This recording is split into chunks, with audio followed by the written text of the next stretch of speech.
سبب غياب يوسف أوباما عن قائمة مباراة الزمالك أمام البنك الأهلي. شهدت قائمة نادي الزمالك غياب مفاجئ للاعب يوسف أوباما لاعب الفريق الأول عن قائمة مباراة الزمالك أمام البنك الأهلي.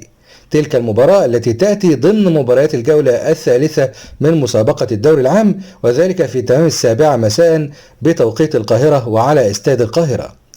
ويأتي هذا الغياب على الرغم من تألق يوسف أوباما خلال الفترة الأخيرة، خاصة خلال مباراة سولار الجيبوتي في الكونفدرالية الإفريقية وقيادة اللاعب للزمالك للتأهل إلى دور المجموعات من البطولة.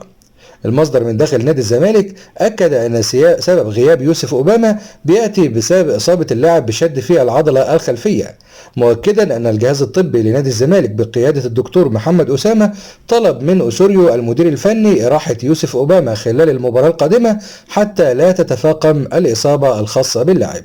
وكانت تصريحات سابقة لمدحت عبد الهادي أكدت وأشادت بدور أوباما خلال المباراة الأخيرة، وتحدث أن اللاعب شارك في الشوط الثاني وهو مصاب.